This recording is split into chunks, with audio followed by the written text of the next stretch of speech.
ay taariikhdu tahay 20ka bisha January 2026 waxaan soo jeedinayaa baaq ay soo saareen isimada dhaqanka beelweynta daarood Ismaaciil boqorada garaadada ugaasyada salaadiinta beeldaajiyaasha ay kulanka magaalada Laascaanood ee caasimadda dowlad goboleedka Waqooyi Bari Soomaaliya annagoo ah dhaqanka guud ee beesha daarood ee isugu yimid magaalada Laascaanood munaasabadda caleemasaarka madaxweynaha dowlad goboleedka Waqooyi Bari mudane Cabdiqaadir Axmed oo Cali Firdhiye iyo madaxweyne ku-xigeenka Cabdirashiid Yuusuf Jibriil kadib wada tashi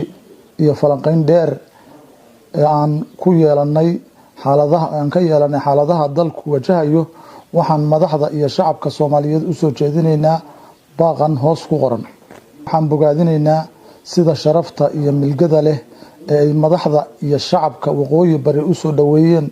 madaxdii iyo marti sharaftii kala duwaneed ee munaasabadda caleemasaarka ka soo qayb gashay. 2 waxaan bogaadinaynaa horumarka iyo dowlad dhiska ay muddada kooban ku tallaabsadeen dowladda iyo shacabka Waqooyi Bari iyagoo wajahaya caqabado siyaasadeed iyo kuwo amni. 3 waxaan bogaadinaynaa kaalinta wanaagsan ee u hiilinaysa midnimada iyo wadajirka ee madaxda qaranka ee u horeeyo madaxweynaha iyo ra'iisul wasaaruhu ay ka qaateen taabagelinta maamulka curdinka ah ee Waqooyi Bari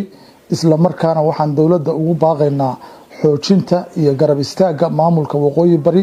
oo dhiig badan u shubay adkeynta iyo wadajirka midnimada dalka. 4 dhaleecayn ku aadan aqoonsi beenaadka Israa'iil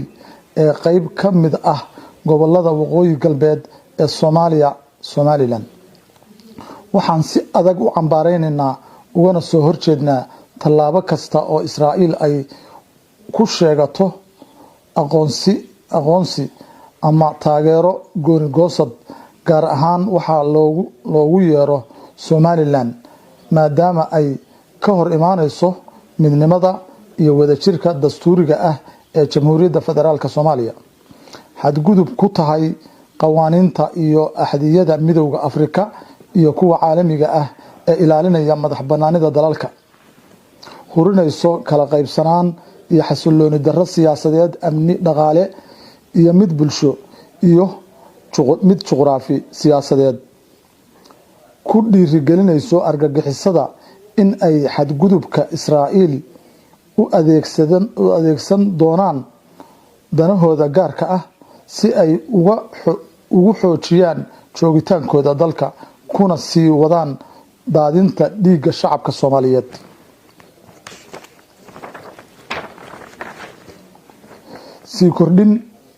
sii kordhin karto falalka argagixisada ee geeska Afrika iyo marin biyoodka gacanka cadmeed. 5 taageeridda go'aanka dowladda federaalka ee burinta dhammaan heshiisyada lala galay Imaaraadka Carabta kadib markii ay ku xadgudbeen midnimada madax-bannaanida dalka iyo wadajirka ummadda Soomaaliyeed xadgudubyadaas oo ay ka mid yihiin faragelin toos ah ee arrimaha wadajirka madax-bannaanida qaranimada Soomaaliyeed faragelinta siyaasadda gudaha iyo midda amniga ka shaqeynta aqoonsi beenaadka Israa'iil ee Somaliland oo ah qayb ka mid ah gobolada waqooyi ee Jamhuuriyadda Federaalka Soomaaliya. 6 waxaan si buuxda u bogaadinaynaa doorashadii qof iyo cod ee golaha deegaanka ee ka dhacday Muqdisho 25kii Diseembar 2025 oo muujisay in doorasho isku tashi ah oo qof iyo cod ah lagu hirgelin karo si nabdoon in shacabku u dooran karaan hogaankooda si daahfuran horumar dhanka dimuqraadiyadda iyo maamul daadejinta ah awoodda shacabka Soomaaliyeed u leeyihiin doorasho iyo tartan siyaasadeed rajo cusub oo ku aadan xasilloonida iyo dowladnimada loo dhan yahay. haddaba haddii ay qabsoomi weydo doorasho qof iyo cod ah sabab kasta ha keento waxaan soo jeedinaynaa in kuraasta loo soo celiyo beelaha Soomaaliyeed sidii dhacday sanadkii 2012. Waxaan boorinaynaa in doorashooyinka noocan ah la ballaariyo lana gaarsiiyo guud ahaan deegaanada dalka. 7. Dowladda federaalka iyo dowlad goboleedyada ku adkaynaynaa in si wada jir ah u ilaaliyaan madaxbannaanida, midnimada iyo qarannimada Soomaaliyeed. In kala aragti duwanaanshaha siyaasadeed ee gudaha uusan dhaawicin midnimada iyo wadajirka ummadda Soomaaliyeed. 8. Baaq ku wajahan madaxda dowlad goboleedyada ee weli ka hadlin kala goynta dalka Soomaaliyeed, annagoo diyaar u ah wixii tabasho ah ee jira inaan xalkeeda ka qayb qaadano. Waxaan soo jeedinaynaa in ay ka shaqeeyaan midnimada wadajirka Jamhuuriyadda Federaalka Soomaaliya, ka fogaadaan wax kasta oo dhaawacaya madaxbannaanida iyo qarannimada dalka, si dhab ah uga qayb qaataan heshiisyada geedi socodka dowlad dhiska ee doorashooyinka dalka, dhammaystirka dastuurka, arrimaha masiiriga ah ee lagu xoojinayo dowladnimada iyo wadajirka Soomaaliyeed. Waxaan adkaynaynaa in xilka iyo mas'uuliyadda qaran ay ka weyn tahay khilaaf kasta oo siyaasadeed. 9. Baaq ku aadan shacabka Soomaaliyeed. Ugu dambeyn, waxaan shacabka Soomaaliyeed ugu baaqaynaa midnimo iyo wadajir, in la ilaaliyo madaxbannaanida iyo qarannimada Soomaaliya, in la diido faragelin kasta oo shisheeye iyo isku day kasta oo kala qaybinaya ummadda Soomaaliyeed. Waxaan ugu dambeyn si adag ugu celinaynaa Soomaaliya waa dal midaysan, madax bannaan oo aan la kala qaybin karin. Ismada baaqa soo saaray. Number 1.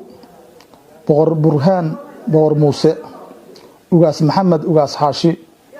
Suldaan Siciid Maxamed Garaase, Suldaan Subayr Xaaji Maxamed, Suldaan Maxamed Axmed, Ugaas Cumar Geelle Kanaac, Garaad Cabdikariin Boqor Cali Mahdi, Garaad Cabdirasaaq Garaad Soofe, Garaad Cabdullaahi Garaad Saleemaan, Garaad Jaamac Garaad Ismaaciil, Garaad Cabdisalaan Xasan Maxamed, Garaad Cabdikariin Cabdi Faarax, Suldaan Siciid Cismaan, Garaad Mukhtaar Garaad Cali, Ugaas Maxamuud Ugaas Cabdullaahi, Garaad Saleemaan Buraale,